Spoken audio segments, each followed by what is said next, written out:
"You'll never be good enough to lead our family's company," he said. My sister who hadn't lifted a finger to save it, was the better choice.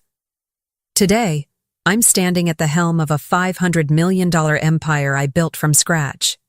That's not just a glow-up, it's a reckoning. This isn't some fairy tale where everything falls into place. It's a story of betrayal, quiet grit, and a victory I clawed my way to. Want to know how I turned pain into power? Let me take you through every raw, messy step of it. It all started that night. One of those evenings you can't unsee no matter how hard you try. We were in the dining room of our family home, this big ornate space that screamed old money. The chandelier above us glittered, casting a warm golden glow over the mahogany table. But the air? It was ice cold, like someone had sucked all the warmth out of the room. My father, Thomas Mitchell, sat at the head of the table, cutting into his steak like it was just another Tuesday. My mom was to his left, quiet as always, her eyes flicking, between us like she could sense the storm brewing. And across from me was Victoria, my older sister, in a sleek designer dress that probably cost more than my first car, sipping her wine with this little smirk that made my stomach twist. I'd always looked up to my dad. His approval was this golden ticket I'd chased my whole life, and that night, I thought, maybe, just maybe, he'd finally see me. See that I wasn't just some kid writing the family name. I'd poured everything into Mitchell Industries. A year earlier, it was a sinking ship, debts piling up, employees whispering about layoffs, department heads jumping ship before the whole thing went under. I was the one who stayed. I was the one who locked myself in my office night after night, writing code until my eyes burned, fueled by coffee and sheer stubbornness. I built a software system, a logistics masterpiece that didn't just pull us out of the red. It turned us into a $300 million powerhouse. Global contracts, top-tier clients, record profits, all because of me. So when Dad called us to dinner, I thought it was to celebrate. Maybe even a thank you. God, I was naive. He barely looked up from his plate. "Sophia, let's be realistic," he said, his voice calm like he was explaining multiplication to a 5-year-old. "You're great at the technical stuff, but leadership? That's not your strength. We need someone with presence, someone who commands respect. Your sister's the best choice." My hands clenched under the table, nails digging into my palms. Victoria didn't even flinch, just took another sip of her wine, that smirk growing a little wider. She hadn't done a damn thing when we were drowning. She'd been off shopping or lunching with her friends while I was killing myself to keep us afloat. And now, with the company thriving because of my work, she was getting it all. I couldn't stay quiet. "I developed the software that saved this company," I said, my voice sharp enough to cut through the clinking silverware. "Without it, you wouldn't even have a company to pass down." Dad chuckled like my words were a punchline. Then he reached into his pocket, pulled out his wallet, and tossed a crumpled $50 bill onto the table. "For your effort," he said, like he was tipping a waitress. I stared at it. That wrinkled bill sitting there between my plate and my untouched wine glass. $50. For years of late nights, for weeks without sleep, for dragging his legacy out of the gutter and turning it into something he could brag about at his golf club. $50 for proving I was more than just his little tech geek daughter. Mom shifted in her seat, throwing me a quick glance, but she didn't say a word. Victoria didn't either, just watched me with that smug look like she'd already won. I looked. At Dad, the man I'd idolized, the man I'd spent my life trying to impress, and it hit me like a freight train. This wasn't about merit. It wasn't about what I'd done or how hard I'd fought. It wasn't even about loyalty. It was about control. He didn't want a daughter who could outshine him. He wanted a puppet he could parade around. And Victoria? She was perfect for that. "I see," I said, quieter than I meant to. I picked up the $50 bill, turned it over in my fingers, feeling the paper crinkle against my skin. Then I folded it into my napkin, stood up, and pushed my chair back. "Sophia, don't be dramatic," Dad scoffed, waving his hand like I was a kid throwing a tantrum. I smiled, just a small one, tight and controlled. "I'm not being dramatic," I said. "I'm just excusing myself. Clearly, my role in this family is nothing, more than a background character, so I'll remove myself from the scene." Victoria let out a soft laugh, barely hiding it. Mom started to say something, "Sophia," but I was already walking out, my heels clicking against the marble floor. I didn't slam the door. I didn't yell or beg for fairness. I just left. That moment stayed with me, replaying in my head like a bad movie I couldn't pause. The next morning, I showed up at the office early, like always. A year ago, that place had been a pressure cooker, tense silences, nervous whispers, the kind of vibe you get when everyone knows the end is near. I'd changed that. My software had turned it into a buzzing hub, phones ringing with new deals, employees laughing again, a sense of pride in the air. We'd gone global, landed clients I'd only dreamed of pitching to. But that day, something felt off. As I walked through the lobby, I caught nervous glances from the staff.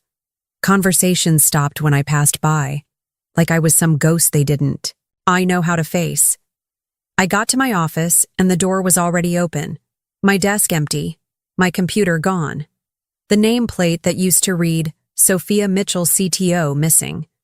And sitting in my chair, flipping through some papers with a fake bright smile, was Victoria. "Oh, good morning, Sophia," she chirped. "Didn't Dad tell you? I'll be moving into this office. You'll be reporting to me now."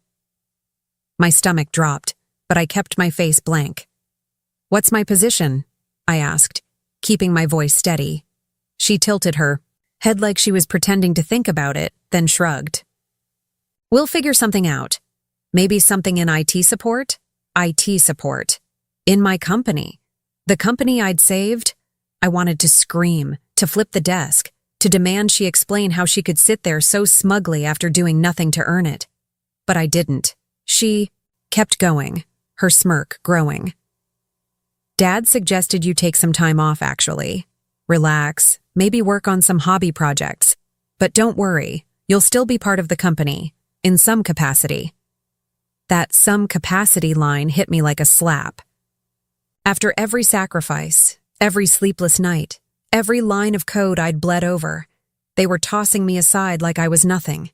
Like I was worth that $50 bill, and not a cent more. I took a slow breath, my heartbeat pounding in my ears. They wanted me out. They thought they could erase me after everything I'd given. But I didn't argue. I didn't beg. I just nodded. "Understood," I said, then turned and walked out. I could feel Victoria's eyes on my back, probably thinking she'd won. They both did, her and Dad. They thought I'd slink away, take whatever crumbs they threw me, maybe even grovel to stay relevant. But as I stepped into the elevator and the doors slid shut, one thought burned brighter than anything else. I didn't vanish. Not really. The next day, I was back at work, sitting at this tiny desk they'd stuck me at in the farthest corner of the building. It was humiliating, surrounded by interns who didn't even know who I was. My old office, now Victoria's. Trophy. But I didn't fight it. I didn't storm into meetings or demand my title back. I watched. And within a week, I saw exactly what was happening. Victoria was a disaster. She had no clue how to run a company, let alone one that had just exploded into a multi-million-dollar empire because of me. She spent her days in endless meetings, making snap decisions based on gut feelings instead of data. She fired department heads who tried to steer her straight, replacing them with her clueless friends, people whose biggest skill was picking the right wine for dinner. The company wasn't just shaky, it was teetering on the edge again. I'd built it into something unstoppable, and they were tearing it apart piece by piece. I'd walk through the halls and see it, The tension creeping back, the whispers starting up again, the slow bleed of everything I'd worked for. And every day I'd sit at that stupid little desk, pretending to tinker with minor IT tasks while inside I was seething. Not at them, at myself. Forever thinking they'd value me. But that anger? It wasn't loud or messy. It was quiet, cold, and razor sharp. It was fuel. The company had started cutting corners to maintain profit margins. Quality control was slipping. Customer complaints were piling up. Victoria's solution? Hire a PR firm to manage the narrative. Meanwhile, Dad was rarely in the office, spending more time at his country club than overseeing the business he claimed to care so much about. It was painful to watch, like seeing someone take a sledgehammer to a sculpture you'd spent years perfecting. But I didn't intervene. I didn't offer solutions when I heard them struggling with problems I could fix in my sleep. I just observed, filed away information, and planned. During lunch breaks, I'd walk to the small park across the street, sitting on a bench with my laptop, working on something no one at Mitchell Industries knew about. My fingers would fly across the keyboard, coding something new, something better.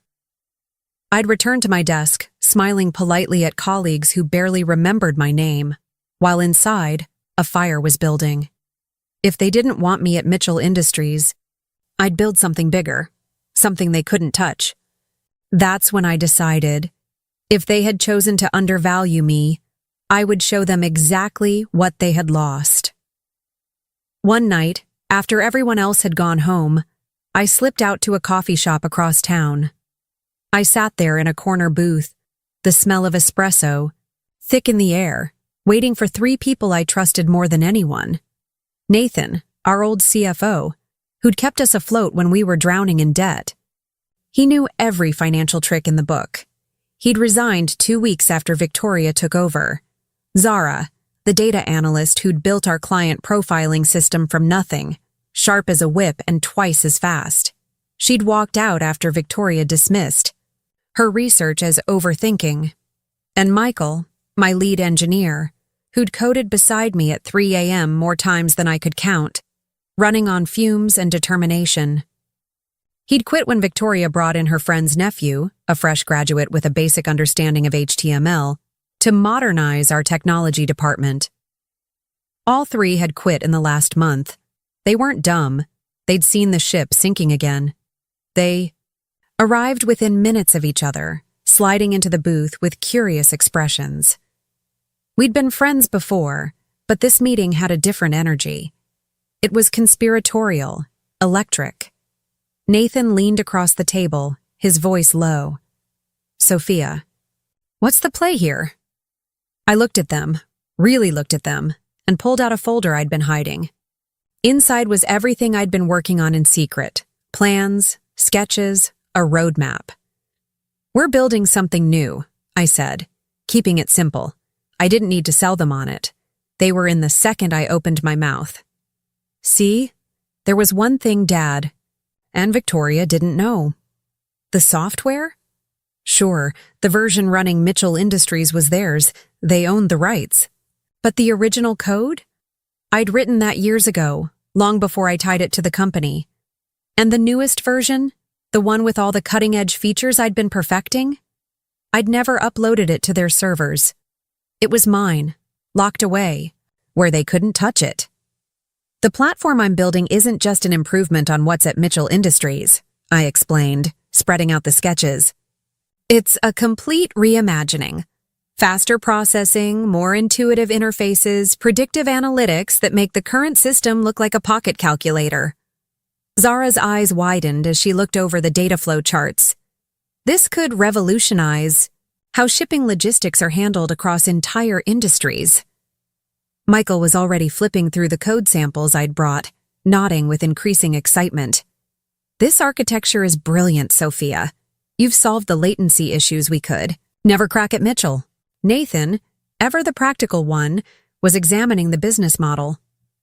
"Initial investment needed will be substantial, but with these projections, if we can secure funding—" "I've got savings," I said.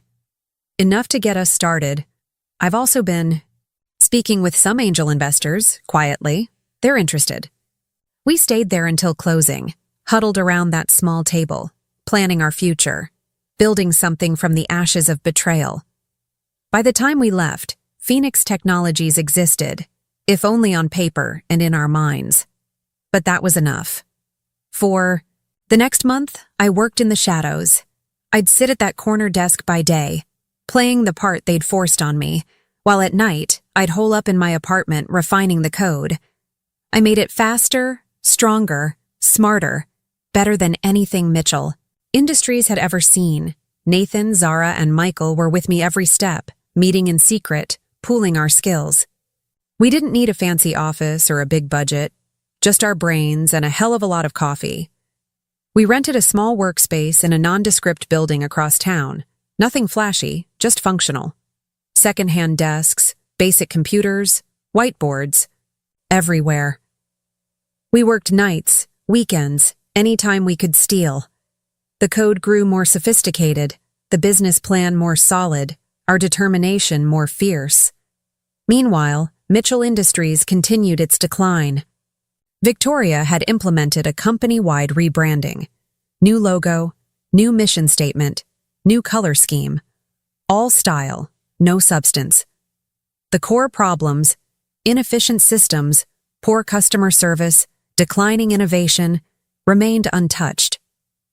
I still had access to company emails, courtesy of my diminished IT role. I watched as panic slowly crept into the communications, major clients expressing concerns, financial reports showing declining profits, emergency board meetings called with increasing frequency. There was a painful irony in watching them discuss technological solutions when the person who'd built their technology was sitting in the building's most distant corner, deliberately forgotten. By week 6, our prototype was ready. It wasn't just good, it was revolutionary. The interface was intuitive enough for anyone to use, but the backend was a masterpiece of engineering. Real-time analytics, predictive modeling, seamless integration with any existing system, it was everything Mitchell Industries software should have been, and more. Then I made my move. I didn't pitch it to Mitchell Industries. I went straight to their competitors. Within 3 weeks, I had 3 offers on the table. By the end of the month, I'd signed a $50 million contract. Just like that, I wasn't just a threat, I was a wrecking ball. The day after signing the contract, I walked into Mitchell Industries for the last time. I placed my ID card on my tiny desk, left the $50 bill my father had given me months ago with a note that simply read, "Keep your change," and walked out without saying goodbye to anyone. Mitchell Industries felt it first in whispers. A loyal client of 10 years pulled their contract. No explanation, just gone. Then another. Then another. Victoria lost it, started yelling in meetings, firing people left and right, blaming everyone but herself. But the truth was simple. The industry had moved on. My next-gen software was out. There, running on rival systems, making Mitchell's outdated tech look like a relic. They were hemorrhaging clients, cash, credibility, and I was just warming up. Phoenix Technologies grew faster than even I had anticipated. We moved from our small workspace to a proper office downtown. Glass walls, modern furniture, a view of the city skyline. We went from 4 people to 40 in 3 months. Every hire was deliberate. The best minds, the hardest workers, people who valued innovation over politics. We built a company culture that was everything Mitchell Industries wasn't: transparent, merit-based, collaborative. No fancy titles, no corner offices, no arbitrary hierarchies. Just good work, recognized and rewarded. As we grew, word spread. Industry publications started writing about us. Phoenix Rising, the new force in logistics technology. How, Sophia, Mitchell is reshaping global supply chains. Phoenix Technologies, from startup to market leader in 6 months. I never mentioned Mitchell Industries in interviews, never spoke about my father or Victoria. I didn't need to. The contrast spoke for itself. 6 months after our launch, I got my moment.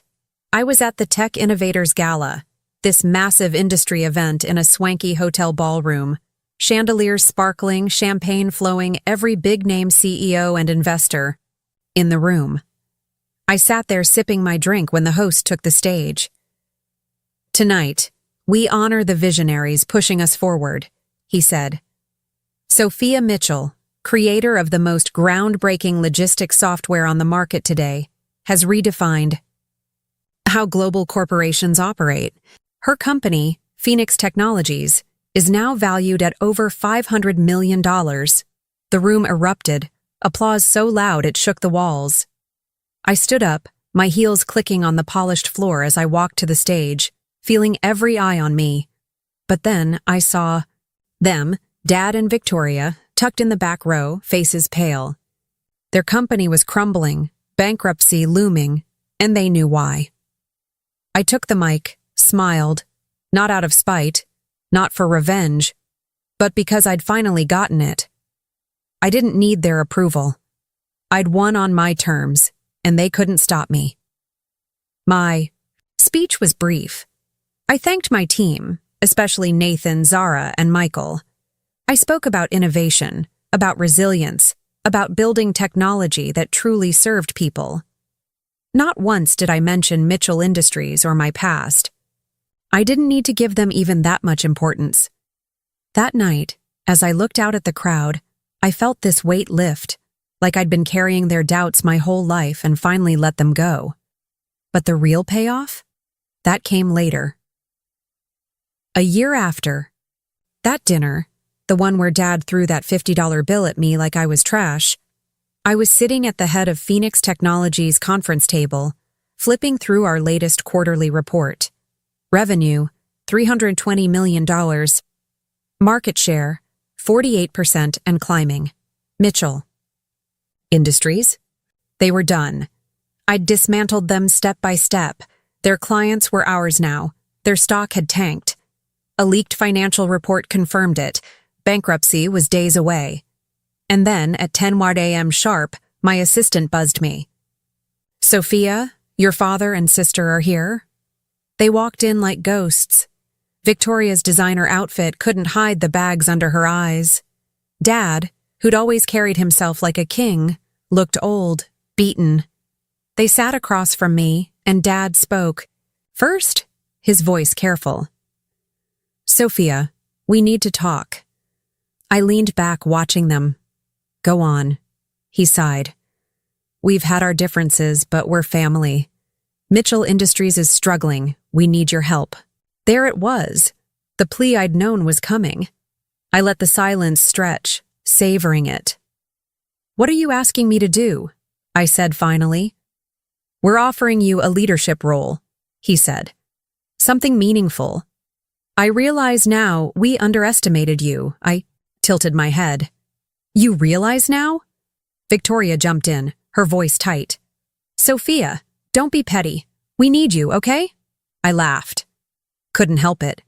"You need me? That's rich. A year ago, you said I wasn't leadership material, just good at technical things." Dad frowned. "You know how business works. Decisions were made, but if you come back, we can rebuild together." There it was again. Control. They didn't want me. They wanted to leash me. "What position?" I asked, playing along. Dad straightened. "Up. Second in command, under Victoria." I blinked, then laughed harder. Victoria's face went red. "Sophia, grow up," she snapped. "You built some software, fine. That doesn't mean you can run a company at our level." I stopped laughing, leaned forward and let my voice drop to ice. "Victoria, my company's worth $500 million. Yours is weeks from bankruptcy. Tell me again who can't run a company?" Silence. Beautiful, perfect silence. Dad cleared his throat. "Sophia, please." That word, please, from the man who'd dismissed me like I was nothing. It was everything. No, I said, calm and final. Victoria froze. What? I said no. I don't need Mitchell Industries. You needed me and you threw me away. You made your choice. Live with it. Dad's voice hardened. You'd let your family fail? I didn't let anything happen. I shot back. You killed it the day you put Victoria in charge. Victoria stood, furious. You're just bitter. You've always been jealous. I smiled, slow and steady. Jealous? I don't need to be. I've got everything you wanted. I stood too, smoothing my blouse. Now, if you'll excuse me, I've got a real company to run. Dad left in a huff. Victoria stormed out, but at the door she turned. I hope you're happy, Sophia. I met her eyes, unflinching. I am. She walked out, and as the door clicked shut, I sat back down, exhaled, and smiled. For the first time, I was free. But it didn't end there. 3 days later, the news hit. Mitchell Industries declared bankruptcy. Headlines everywhere. Former, giant collapses. Poor leadership sinks $300 million company. Every article mentioned me, how my software had been their lifeline, how my leaving spelled their doom. Then came the kicker. They were liquidating everything. The building, the assets, even the Mitchell name. I could buy it all, and I did. Called the attorney myself, no middleman, so they'd know it was me. A week later, I sat in their old boardroom, papers in front of me. Dad and Victoria sat across, ashen. I can't believe you're doing this, Victoria muttered. Doing what? I said. Buying a failed company. She glared. I slid them a counteroffer. Dad read it, his eyes widening. You're dissolving it, Victoria gasped. Shutting it down? Yep, I said. And retiring the Mitchell name for good. They stared, stunned. You're erasing it, Victoria whispered. Yes, I said. Some things deserve to die. I signed the papers, and it was over. Mitchell Industries was gone. Phoenix Technologies soared. $500 million, 62% market share. No rivals in sight. 3 months later, I got a note from Dad. I don't expect forgiveness, but I hope you'll understand. I tossed it in the fire and watched it burn. Then came the gala invite, the Mitchell family gala, now hosted by someone else in their old mansion. I went, not for revenge, but closure. They were there, faded shadows in the crowd. I suppose you're here to gloat, Dad said. No, I replied. I'm here to say goodbye. I looked at them one last time. I don't need your approval anymore. And, Victoria, I don't hate you. I pity you. I walked away, free, my story just beginning. So that's me, Sophia Mitchell, the girl who turned a $50 insult into a $500 million triumph. This isn't just about building a company. It's about knowing your worth, about refusing to let anyone define you. If you've ever been dismissed, betrayed, told you're not enough, hear this. Your power's inside you. You can turn pain into fuel and win your way. Phoenix Technologies continues to grow. We've expanded into artificial intelligence, predictive analytics, and global logistics solutions. Our client list includes Fortune 500 companies across 6 continents. Our workplace culture has been featured in business magazines as a model. For the future, collaborative, innovative, and human-centered.